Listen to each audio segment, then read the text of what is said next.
Be a lot easier to make these videos if we had teamsters who weren't so good. You know, novices are easier to pick on than people who really know what they're doing. So calves are getting used to that yoke there, or excuse me, chainsaw. They're getting used to things, seeing what's going on. I like how he gives them lots of praise.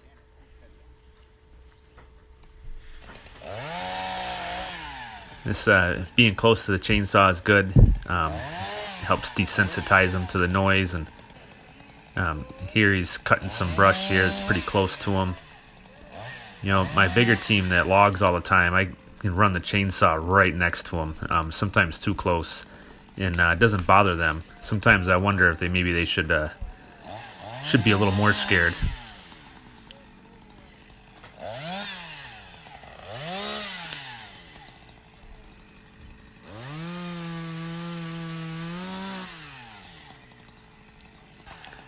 Chewing their cuds, nice and relaxed, and feeling comfortable with what's going on.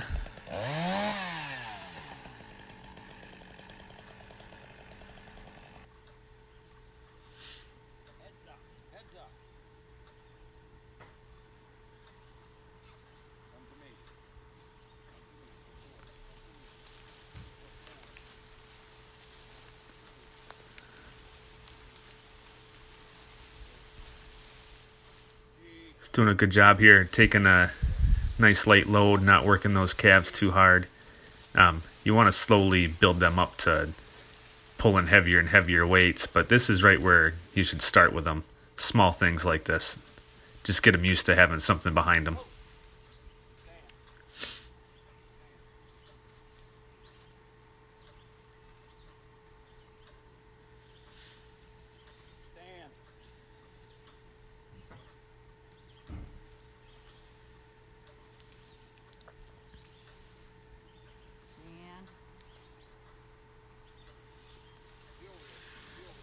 I may have said in one of the other videos as well, but I really hate exercise for the sake of exercise.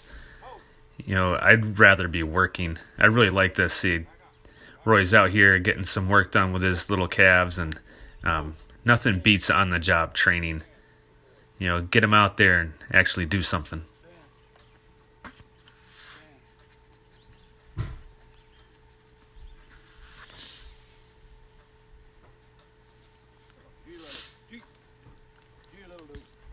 Those green leaves are mighty tempting. It's tough to walk by.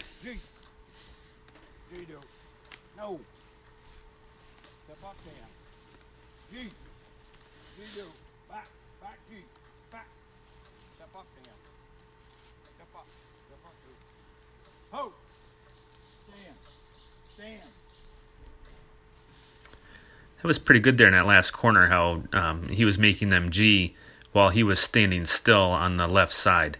That's kind of tricky. Usually you have to walk around in front of him, or what I do is duck around behind him and then call him over to me.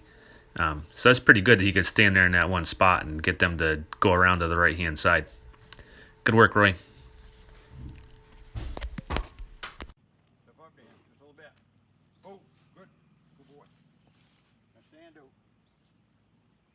Okay, so looks like Roy has the chainsaw in front of the animals. Part of this, I like the way he drives. I just like his style a lot.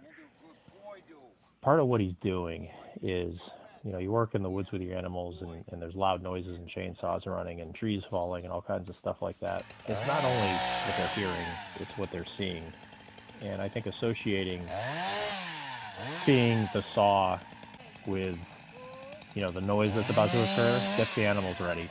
So it's just a neat way of doing it. So now he's got them set kind of far away from where he's working, but he's cutting some trees. So not only are they getting acclimated to the noise, but also just that tree coming down.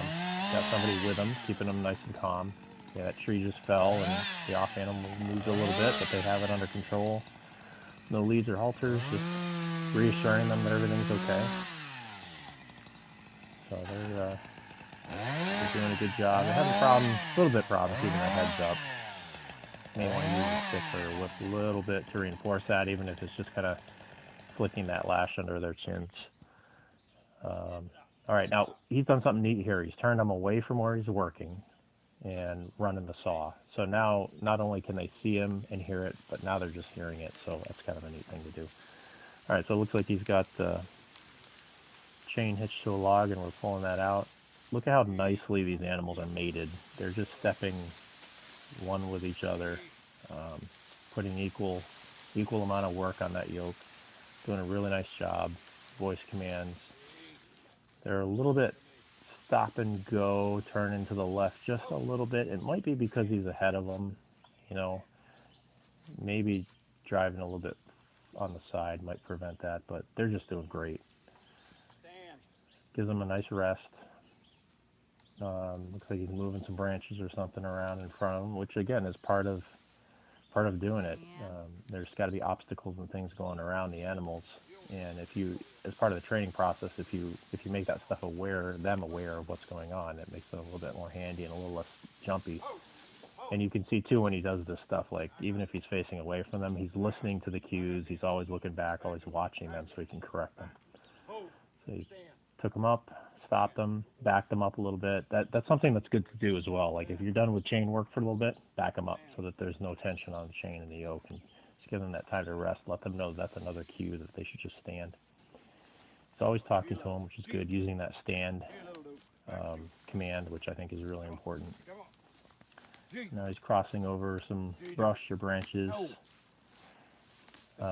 Whenever you're having your animals step over anything, it might be a cart if they're not used to the pole, or logs or trees or anything, you know, let them kind of sniff around, see what's going on, and then, you know, part of them being able to maneuver obstacles is to be able to step over things, and that can be a little bit tense for animals if they're not used to it, so let them take their time and go with it. He's pulling a log out, again, doing a great job. Looks like he's a little further behind, and they're not stopping, not having that stop and go like he had before. It looks like these animals like it when he's next to them, and they trust him, and they listen to his voice. I love Roy's style. Great stuff. Step up to him just a little bit. Oh, good boy. Stand up. Here Roy's acclimating him to the chainsaw, and reminds me of the line in the Harry Potter books where Dumbledore tells Harry curiosity is not a sin. And I think it's good that cattle are curious. A lot of times you walk them up to something and they want to nose it and they want to look at it, and it probably pays off in the long run to let them do that.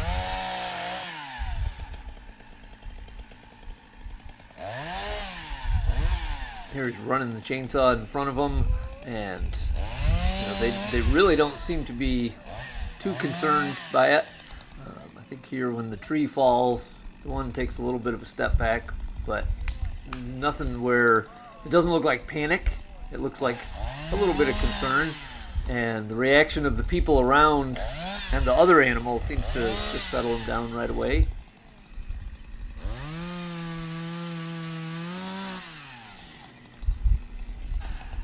And I've noticed him a couple of times pick up the yoke,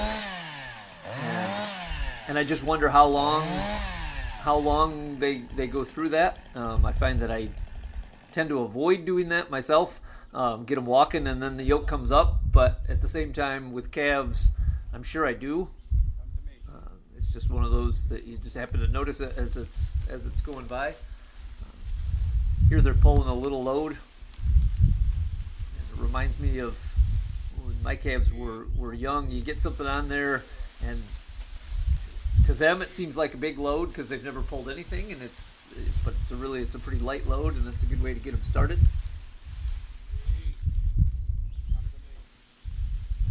Boy, they just walk nice, and just right together, and whoa, you can just tell that they've worked on that a lot. And they have just a nice demeanor. I love Holsteins.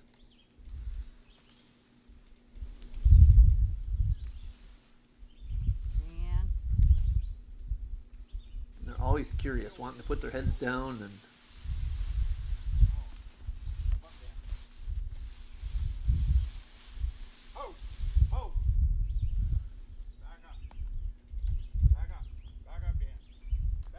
that seems like a great procedure to have them walk up and wait while he moves a few things, and then they walk up and park.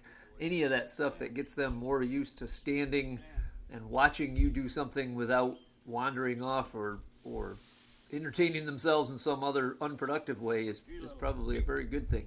G, little dude. Back to you. Come on. Come on. G. G, dude. No. Step up. And you just look at the Nye and just how slowly he's moving forward and how carefully he's putting their feet. I think anything that reinforces that agility, that they know they can walk through a lot of things and they can do it calmly, is good, pays off in the long run. Yeah, I think this could be a really nice team. They seem to adapt to new situations quite well and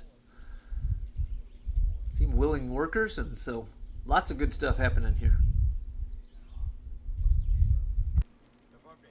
Okay, today's the first day they have worked in the woods, and it's a new experience. I saw it run before. I'm just putting it in their proximity. And prior to this, we were late getting our video started, but I dropped the chainsaw in front of them, and they did react, and every time I kicked it, they react. But within a few minutes, just by kicking it around and reassuring them, they didn't pay any more attention to it. It didn't bother them whether I kicked it around or whatever. They did it with the grass to eat. right. Here I'm just cutting a limb off a tree, and I wanted them to be near it to see how they'd react. They were probably about maybe 16 feet from where that tree fell, and they seemed calm and collected. Megs gives them a lot of reassurance. You know, I think that's good.